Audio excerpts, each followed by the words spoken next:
Welcome to TFP, the Theatrefolk podcast, the place to be for drama teachers, drama students, and theater educators everywhere. I'm Lindsay Price, resident playwright for Theatrefolk.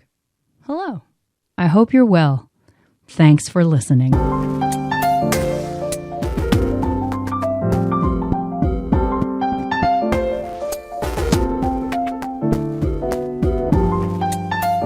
This is episode 151. You can find any links to this episode in the show notes, which are at theatrefolk.com/episode 151. All right, so today we're looking back. We're reflecting. Reflection, the great buzzword of education in the 21st century. Everybody walk across the room. Okay, everybody reflect on the experience. Oh, I'm kidding. I use reflection all the time in our educational materials. I think it's important. It's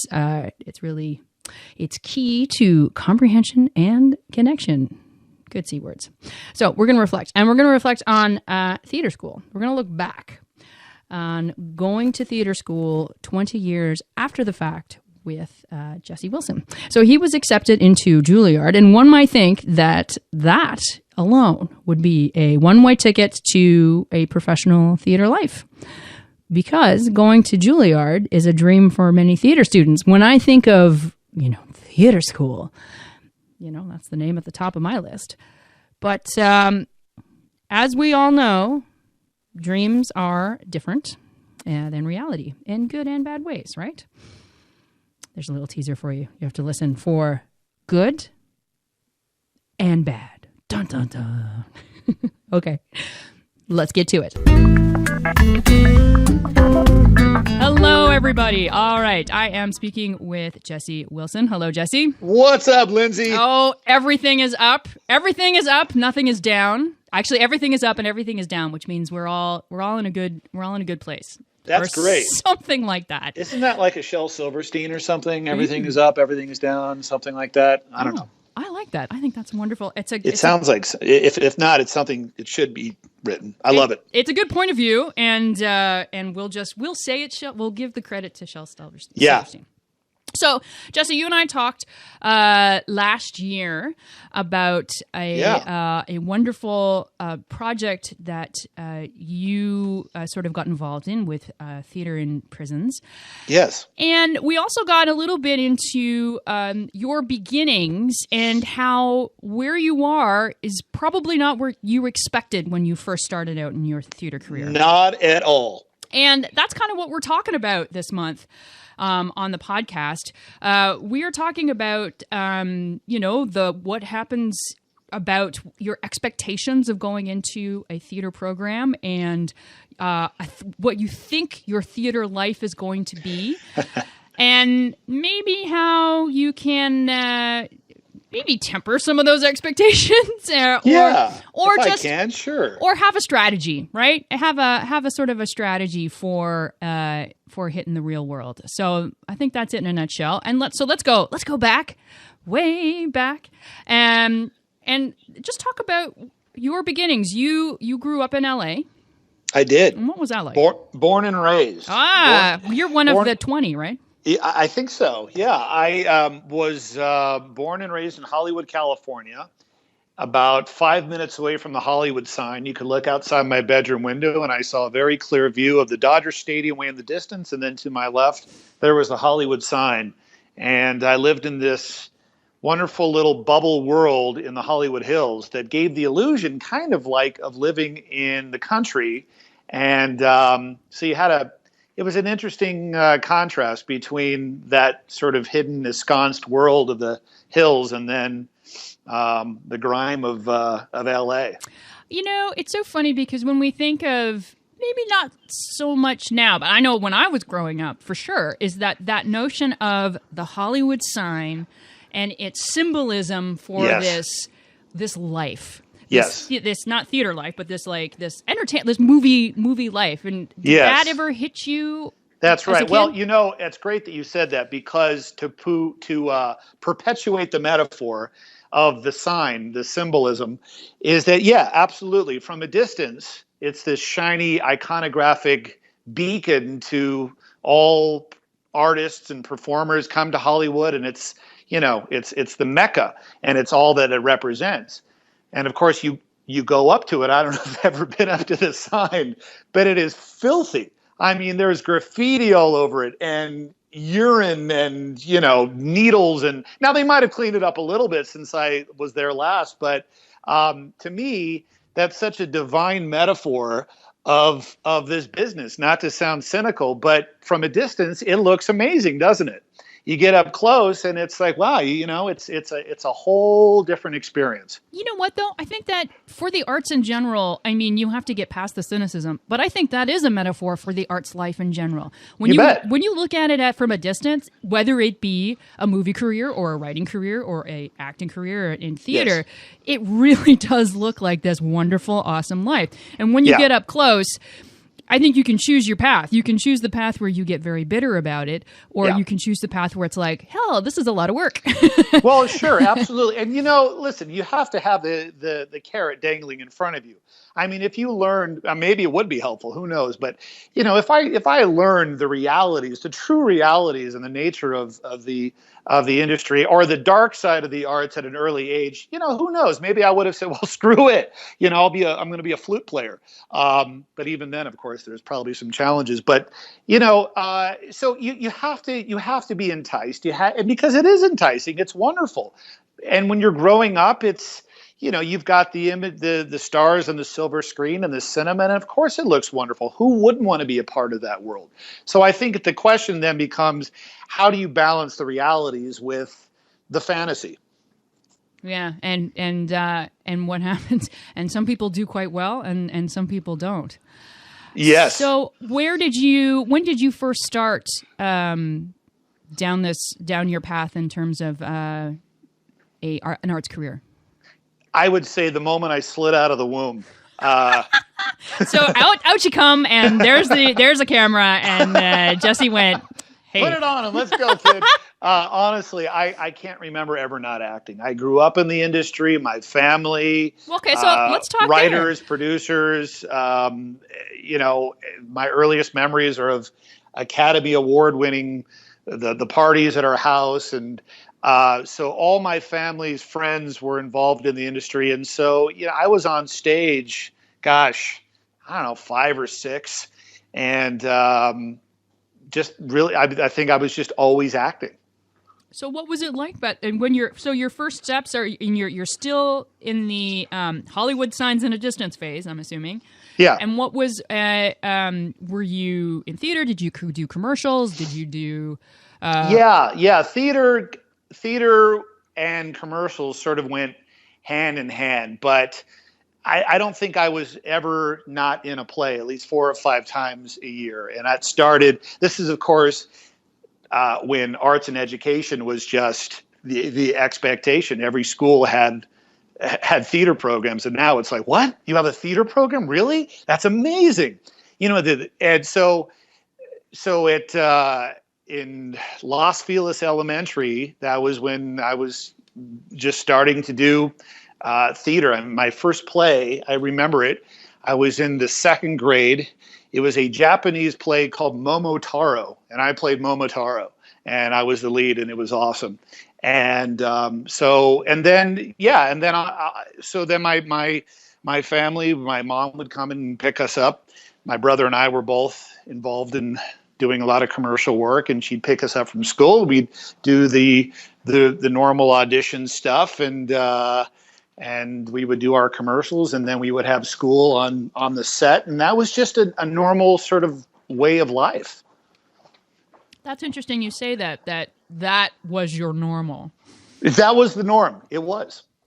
What made you choose, because you went to Juilliard?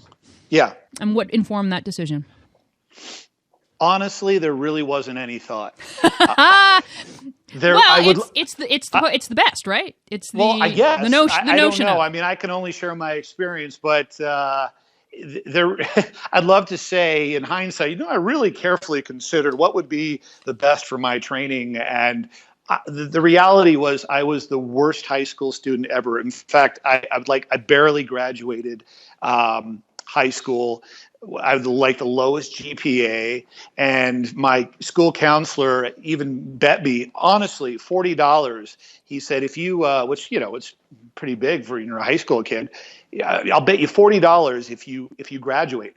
And so, I took the bet and I graduated. But so the opportunity to audition for Juilliard honestly was the most appealing thing, not because I was thinking necessarily in terms of elevating my career as an actor at that point, but that was really the only school I thought I could get into because the academics weren't required. Mm-hmm. And so I went for it, and it was a real gamble because that was the only school that I auditioned for. Otherwise, I think I had plans. I was really into Jack Kerouac at the time, and I thought, well, okay, if I don't get into Juilliard, man, screw it. I'll be a fire watcher up in Oregon or something like that. It was from one of his books called The Dharma Bums. And I thought that was, I'm going to write the great American novel in a shack somewhere if I don't get into Juilliard. Well, it turned out that never happened. And so I got into Juilliard, and yeah. So what was your, so there's something at stake here. So one would assume that you, or maybe not, you can tell. So what did you do to prepare for this, to get it for your audition? So I did, they had you do, so it took place in San Francisco, and I had 2 monologues I had to prepare for, one classical, one contemporary. I mean, it's the standard audition stuff. I don't think, and maybe they've changed since then, but I think it's pretty much the standard audition process you go through to any major performing arts school, with the one exception. So once I auditioned and I did the monologues, then they have you go through a callback, of course, if they want you for a callback. And that's when the fun began, because there was a long table of 4 very scary looking old men staring down at me. And they had me, they conducted a series of intense improvisations. I was like, what the hell is this? And this went on for, I don't know, maybe a half hour of just this role playing stuff and putting me in these situations and throwing the stuff at me. And it was fun and scary at the same time. So it was like the monologue stuff was the door opener, and then the real test was seeing how I would handle their improvisational scenarios. Did you have improv in high school? Oh yeah. Yeah, I loved improv. Yeah, I had a great, I went to LACHSA, LA County High School for the Arts, and actually where I'm going to be performing full circle next, and this year. Sometime in the near future. This is March, right? Or past. Yeah, so... And we had a great teacher named David Schwartz, this improv teacher, and I think he's still doing it. He was phenomenal. And this guy is just like, every time you go into class, it was like, what is the show? Whose Line Is It Anyway? So I learned so many things. So I really learned how to think on my feet at a very, very early age. And so that was cool, except for the scary world of it now became different because it was an audition at San Francisco in front of 4 very scary old men. But I felt definitely right at home with the improv stuff. I was going to say, was this, so I just have this image of 4 cantankerous white guys. You and improv. Like, there wasn't even other people you got to improv with? It was just you? No, yeah, it was me. It was that's exactly right. It was that's funny. Now I think about it, it was just me. It wasn't like, all right, let's throw that in, let's throw the monkey in with Jesse and see how he handles it. No, it was me talking to a chair, me in a trapped elevator, say I love you 3 different ways, to a non-existent character, well, a character that you're making real for you. But yeah, it was all me. I am still stuck on this because it's just funny because when you think about it is symbolism, and I think about Juilliard and I think about it as this height of heights, rightly or wrongly. Hollywood sign, great symbol, rightly or wrongly. Yeah. And that the thing that's going to make you a good actor is a couple of monologues and talking to a chair. And I'm not but as you say, thinking on your feet, and maybe that is a really, maybe. Oh, I did sing a song too. I forgot about that. There was a song that I needed to sing. Okay, so you get into Juilliard. What are your expectations of this institution? What do you think is going to happen before you go? Talk about being ill-prepared. Let me just say I'm so grateful, unbelievably grateful that I went there, but I had no idea what it was going to be like. And to nobody's fault, of course. But honestly, even if I'd done the research, I don't know if it would have really prepared me. Here's this young, cocky, long-haired 18-year-old kid. Acting is completely, it's like breathing. It's what we do, and that's who I am. And I'm thinking, it's your norm. It's my norm, yeah. So, I'm just going to sort of waltz into this Marlon Brando fantasy that I've been, harboring since time began, and I'll just become more of that. And it's just, nothing was real. And then, wham! It was like theater boot camp. Yeah, sir, yes, sir. And if you're late for class, see ya. Now, I've heard that Juilliard I'm actually in contact with that school quite a bit now, and people who have graduated and people who are there, and I talk to faculty members. So I have a wonderful relationship with them now. But the climate has changed, I know, considerably since I was there. I think it's still strict and regimented, probably one of the more regimented schools. But I think there's another side to it that let's just say I didn't exactly experience when I was there. It was very, very tough. And the foundation of the school is hardcore classical theater. Not that I hadn't done that before, but the training that one had to commit to if you wanted to survive there was intense. And that first 2 years, I'd love to say that it was, oh my gosh, I'm in acting school, in the most famous school. It was, I really seriously fought it, just staying in there, just staying alive. And I had a very, very tough time. You could say I was disillusioned. I don't know what other word would sum it up, but it was, I got my butt handed to me there.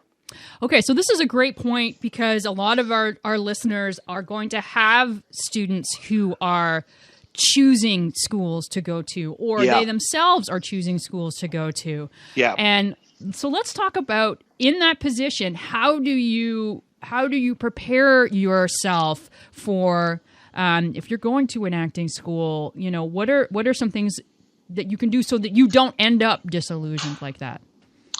That is a great question. Well, let's go back a little bit further. It wasn't too long ago, it was a nationwide survey, and I think it was 71 to about 80%, which is a pretty big number, of college graduates. And when I say college graduates, I mean students in performing arts schools, in Ivy League schools, and whatever. College students, college graduates said that they would have done something different while in college to prepare for entering the quote unquote real world. And what that something that was different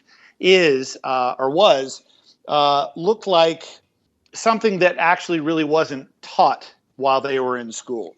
And preparing for, obviously, since we're talking about performing arts, I think you need to think, if it's at all possible, and it's very, very difficult to do when you're in the throes of adolescence, it's very difficult to prepare yourself for the bigger picture beyond just what am I going to get out of that school. It's almost like you have to think about the school beyond the school, and that's the school of life. And it'd be wonderful if... What a hard thing, eh? Because what that 17-year-old is going, well, in 10 years, I'm going to be... Exactly. You throw out the word life skills to a high school student and you'll get a finger in your face, or, a polite nod, and it'll just be like white noise. I mean, if you would have told me about life skills and preparing for the real world then, it wouldn't have had any impact on me. So the question then becomes, how do you meet students on the level of where they're at and allow them to see, and I use this word, it's a very interesting word, and that's the word of role. Allow themselves to see their role beyond just becoming a better actor or a performer.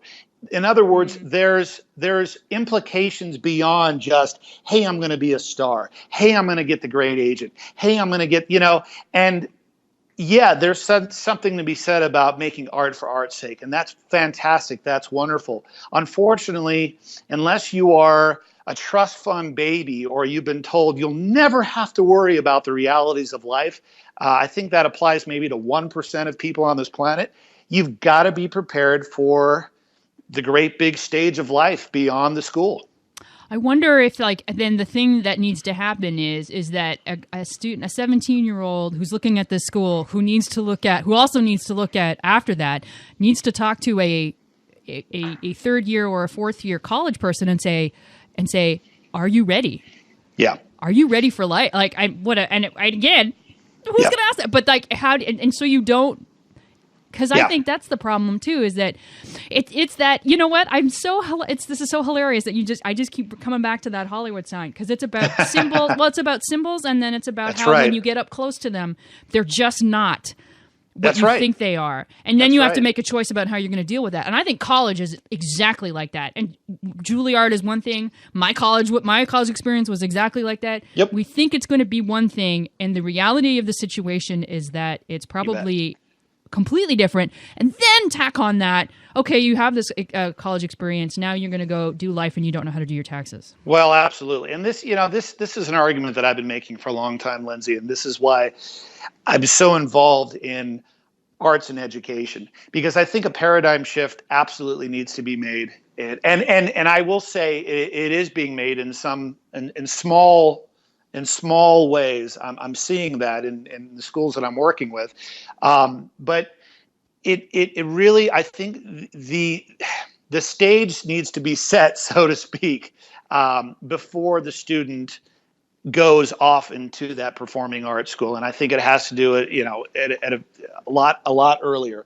And what I'm getting at is, I think if students were to really, really see that the role of the arts, were way more than just what they initially might have thought it was when they were younger. In other words, the Hollywood sign. If they knew that there was more to the arts than just being on, getting an Emmy Award or the Academy Award, which is all fantastic stuff, trust me, and I'm not downplaying any of that stuff. I think it's great to have that.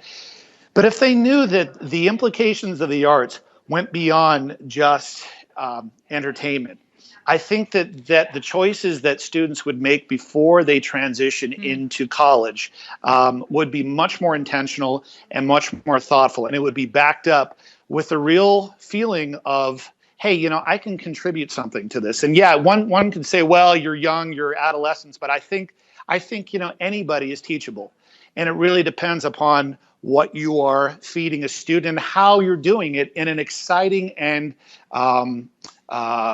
inspiring way that isn't just, well, now let's roll up our sleeves and talk about the real world, because then you've just got one big giant yawn fest.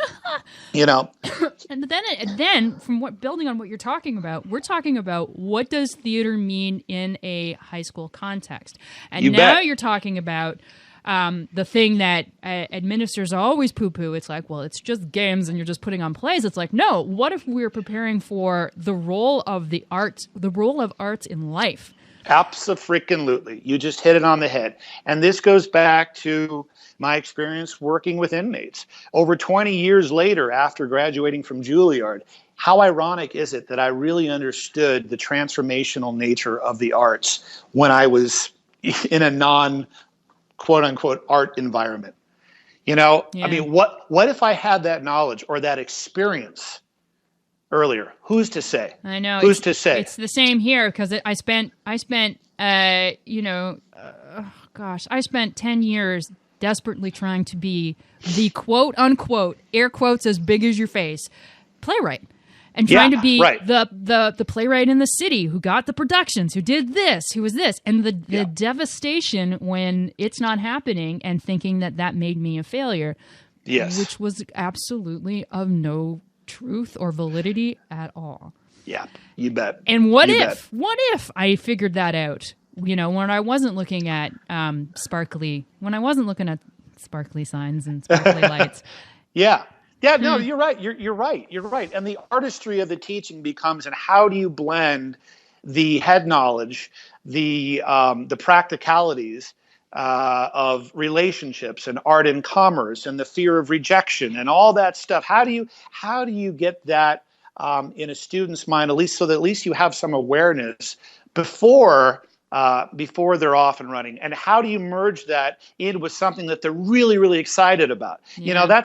It's tough. But I mean, there are wonderful teachers out there, mm-hmm. and there is wonderful curriculum that allows students to be able to connect the dots while they're doing something that feeds their heart. And that's what I'm all about. Yeah. I mean, I think when you've got that blend there, then hey, listen, whatever a student decides to do after that, at least they've been given this information. At least they've had something to really kind of sink their teeth into before they're graduating, and then 20 years later in therapy and disillusionment and all the other great stuff. We're saving therapy bills across this great nation. Yeah, exactly. Right. This is our contribution. Yeah. Okay, so let's just. Well, and it also goes back to this. I when I was younger, I thought, and I'm no exception to, I think, probably the millions of other young, cocky artists out there, that one had to be, the struggling, depressed, narcissistic, just the arts come from pain. Artist, and I don't think you have to. I don't think you have to live an unhealthy life to create wonderful work. I really, there was a time really I would have made the argument against that, but I really don't. I think it's just the opposite. Okay, so let's just take you back to you got through Juilliard. Yeah. And stepped out into the real world and whammo. What was that like? just to give a picture for everybody. Yeah. Gosh, what would be I mean, we've got a wonderful metaphor for the Hollywood sign. Geez, I don't know. Gosh, I'm trying to think. If you could come up with an image that conveys being body slammed, that would be maybe an enormous wrestler throwing me on the mat, and the wrestler has a shirt that says "Life" on it. That's the first thing I could think of. We'll go with that one. That's good. Yeah. Okay. Great. Giant, angry wrestler guy. So yeah, it was totally unprepared for the quote unquote real world. The bubble was burst. All my expectations just were totally shattered. Learning how to make a living and all this stuff just was a real struggle. Well, go ahead. Yeah. And then finding and maintaining my voice as an artist. Where is Jesse in this world? And looking back, I'm fortunate enough to be able to use all this stuff. And I've put all this searching and the finding of one's identity into a production that I've created, and that I'm sharing with performing arts schools right now as a sort of a way of kind of giving back and also helping kind of clarifying a lot of the confusion that I felt back then. And I'm able to use a lot of that confusion, fortunately, in a way that works and sort of feeds me artistically. But at the time, I didn't see any artistry in the floundering and in the misery and the pain and all that stuff. Not to say that all of that would have been avoided anyway, because when you're in your early 20s, pain is just, and confusion is just sort of a given. However, I think had I had some tools to be able to navigate the waters with, life would have been infinitely easier. Well, it's so interesting, because there is that intensity of college life where it is all about the art, and whether it's classical theater or playwriting or musicals, whatever it's about, how everything is focused on making that the best that it can possibly be, and and making you a machine at it. But that doesn't help you land an audition. That doesn't help you keep up with your rent. That doesn't help you maintaining your artistic life, who is Jesse, while you're trying to make your rent. Yeah. And it's so funny because when we see, because unfortunately what our students see is they see Broadway, and they see, there we go, shiny lights. They see that what one outcome of a study experience is. And the reality is there's so many, and then there are so many people who never make it to those shiny lights. I have a very vivid memory of premiering a play in a high school, a musical in a high school. And the first thing one of the kids said to me is like, when you take this to Broadway, we're ready. We're there for you. And it's like, oh, honey. Yeah. No. Well, absolutely. And here's where the paradigm shift needs to be made. As hard as it is to grasp when you're young and you want to make a living, and the reward in this business has got to be more than the Hollywood sign. It has got to be more than the bright, shiny, naked metal man in your hand for Academy Awards. It has to be. And I think the real theater teachers, the Stella Adlers and the Lee Strasbergs and the Sadie Meisners, they were all about helping students come to the awareness that life was infinitely more rich and rewarding than the immediate award of you got the job, as much as you want the job, as much as obviously you need the job to pay the rent. The minute that becomes more important than your purpose, than your contribution, and I'm not saying you've got to be a Mahatma Gandhi when you graduate school, but I think you need to think about what the role of the arts serve, or how they serve and why they're on this planet beyond just, I got a part on daytime television. And when you do that, I absolutely believe that you eliminate a lot of that need for what you were just talking about, Lindsay, which is that exterior validation, that if I don't get this part, I'm nothing. If I don't get that accolade, if I don't get that nod, and then what you do with that mentality, or that fixed mindset, is that you now start living your life constantly where your affirmation as a human being, or confirmation as a human being, is determined upon other people. And when you do that, you're just, and I've seen it. You've probably seen it. You're setting yourself up for tons of misery and the fear of rejection and all that stuff. And then before you know it, that voice inside you, it becomes eroded. It does. It goes away. It shouldn't have to be that way. No. Okay. So as we wrap up here, and I'll just point out that we're going to put your the show that you are doing, which is called Face the City. Face the City. Face the City. I'm going to say it and not mumble it. We'll put you'll put your information on that in the show notes, so that if anyone wants to learn more about that, they can. And as we wrap up here, so I think we've talked a lot. I think we've talked a lot about this whole notion of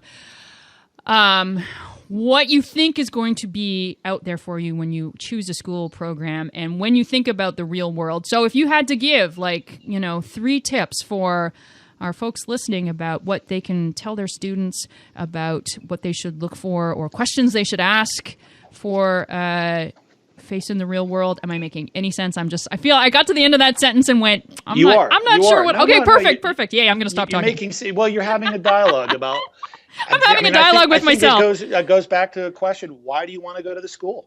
And I think just start there. Really have a serious conversation. Why do you want to do this? Why do you want to become a better actor? Why do you want to become a better dancer? Why do you want to cultivate your talent as a musician? Why? And I think that word why, if you really, really follow through with it, will create some insight for the student to be able to take some personal responsibility for. So, I mean, I think starting right there is why do you want to be in the school? And I think that maybe what we need to do too is force a couple of extra whys. Why do you want to be in this school? Well, I want to be an actor. Well, why do you want to be an actor? Yeah. Well, because of this. Well, why? Like, I think that it's actually 3 or 4 whys to get to the heart of what it's going to do. And I think everyone needs to have these serious contemplations about it, because students these days are in debt up to their eyeballs. Yeah. And to choose a program and not know why, and then get to the end of it and go, well, that was okay, but then what? Absolutely. And also, I think, I don't know if it's necessarily tips, but I think it's a fresh reminder that goes back to what I think should be fundamentally in place in education before the performing arts school, which is, what is the role of the arts? So you have why, and then you have the what, and then what is the role of the arts? Is it just entertainment? Can it save a life? And I think when you have those kinds of discussions, then you naturally, hopefully if it's facilitated in the right way, then you naturally have at least the beginnings of an awareness. Oh my gosh, I'm a part of something a lot greater than my own ego. And wouldn't that be a lovely thing to figure That's out? The ideal. That's the ideal. That is the ideal. That's yeah. awesome. Awesome. Yeah. Jesse, another lovely conversation. I love it. Thank you so much for joining me today. Thank you so much, Lindsay. I'm excited.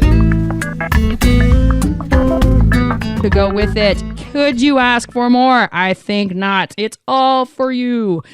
So you can catch the blog on our website, theatrefolk.com, or you can also click the link in the show notes in this episode, theatrefolk.com/151. Finally, where can you find this podcast? We post new episodes every second Tuesday at theatrefolk.com and on our Facebook page and Twitter. You can find us on youtube.com/theatrefolk and on the Stitcher app. You can subscribe to TFP on iTunes.